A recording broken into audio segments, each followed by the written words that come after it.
A ver, hay personas que marcan a una generación. Y luego está Félix Rodríguez de la Fuente. Él fue algo más. Se convirtió literalmente en la voz de la naturaleza para todo un país y cambió para siempre cómo la gente se relacionaba con el mundo salvaje. Hoy vamos a conocer su increíble historia. Se cuenta que estas fueron sus últimas palabras. Las dijo justo antes de subirse a una avioneta en Alaska, unas palabras que, escuchadas ahora, suenan terriblemente proféticas y que marcaron, sin que nadie lo supiera, el final de una era. El lugar exacto fue Shaktoolik, en Alaska, y la noticia, como se pueden imaginar, cayó como una bomba en España. El gran documentalista, junto a dos de sus compañeros y el piloto, perdía la vida mientras hacía lo que más le apasionaba, rodar la naturaleza en su estado más puro, más extremo. Esa es la gran pregunta, ¿verdad? ¿Quién era Félix para que su muerte paralizara a un país? Para entenderlo tenemos que ir hacia atrás, volver al principio y descubrir el camino que eligió. Un camino que lo apartó de una vida, digamos, normal, para llevarlo a un destino absolutamente extraordinario. Todo arranca con una decisión, un momento clave en su vida que no solo definió su futuro, sino que también, sin que él lo supiera, encendió la mecha de la conciencia ecológica en España. Pensemos en la encrucijada. Por un lado, una carrera de éxito asegurada, dentista. El camino seguro, el que su padre había querido para él. Y por otro, su pasión arrolladora, la cetrería, ese arte milenario de cazar con aves rapaces que en España estaba casi extinto. Pues bien, tras la muerte de su padre, Félix lo tuvo claro. Dejó la consulta de dentista para siempre y apostó todo, absolutamente todo, a su verdadera vocación, la naturaleza. Y resulta que esa pasión, que para muchos no era más que una afición un poco rara, fue justo lo que le catapultó a la fama. Pasó de ser un experto en algo muy concreto a convertirse en una auténtica celebridad en todo el país. Su carrera fue, un cohete. Todo empezó con una entrevista de apenas 3 minutos en la tele. Pero en esos 3 minutos demostró que tenía un don único para comunicar. Su carisma, su forma de hablar, era magnético. La gente quería más. Y de ahí pasó de pequeñas colaboraciones a tener su propio programa y a convertirse en alguien de la familia en todas las casas de España. Y es que lo más alucinante de todo esto es que su carrera no la impulsaron los directivos de la tele, fue la gente.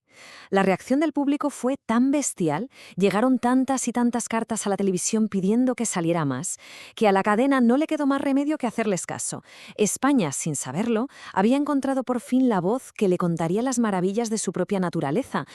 Con ese apoyo masivo del público, se lanzó al proyecto de su vida, el que marcaría su legado y, como decíamos, la conciencia de todo un país. Una serie documental que hoy en día sigue siendo una leyenda. Es que las cifras hablan por sí solas. El hombre en la Tierra no fue un programa más, que va, fue un auténtico fenómeno social. Durante años nos llevó a sitios remotísimos del planeta, pero sobre todo, y esto es lo importante, nos enseñó a mirar la fauna que teníamos aquí al lado con unos ojos completamente nuevos. Pero claro, ¿cómo lograba esas imágenes tan espectaculares? Pues porque fue un auténtico pionero. Usaba animales troquelados, o sea, acostumbrados a los humanos desde que nacían, y gracias a eso pudo grabar escenas que nadie había visto nunca, como ver a una manada de lobos cazar en equipo. Era como estar allí mismo, en medio de la acción, con su voz apasionada narrándolo todo. Y quizá su mayor logro, su batalla más importante, fue la que libró por el lobo ibérico. Pensemos que en aquella época el lobo era visto como una plaga, un enemigo al que había que exterminar. Y llega Félix y dedica su programa a contar la verdad sobre el lobo. Nos lo presentó no como un monstruo, sino como lo que es, un animal inteligente, social y una pieza clave del ecosistema. Básicamente, le devolvió la dignidad que le habíamos quitado. Pero ojo, que su trabajo no se quedaba solo en la tele. Félix fue un activista de los de verdad, de los que se arremangan y consiguen que las cosas cambien. Y vaya si lo hizo. Es que su lista de logros es impresionante. Fue uno de los fundadores de WWF en España. Su influencia fue decisiva para cambiar leyes, para que se empezara a hablar de especies protegidas. Consiguió que se eliminaran las juntas esas que daban dinero por matar depredadores. Creó refugios para rapaces y se partió la cara para proteger joyas como Doñana o las tablas de Daimiel. Un auténtico motor de cambio, vamos. Y su impacto educativo es que es una barbaridad. 18 millones.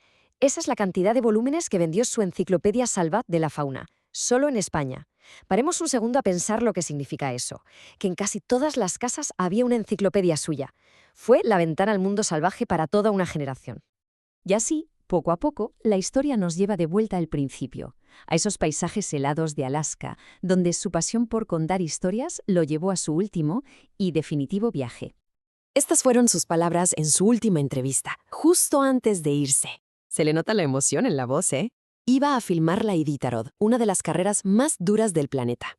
Estaba fascinado por esa conexión ancestral entre las personas, sus perros y la naturaleza más salvaje. Es que murió en plena faena. Estaba allí, buscando una nueva historia para su gran obra. No es que estuviera pensando en retirarse, ni mucho menos. Estaba en la cima, con la misma energía y la misma pasión del primer día. Su muerte fue sin duda una tragedia nacional. Pero el trabajo de su vida ya había echado raíces muy profundas. Esa conciencia que él despertó no se fue con él.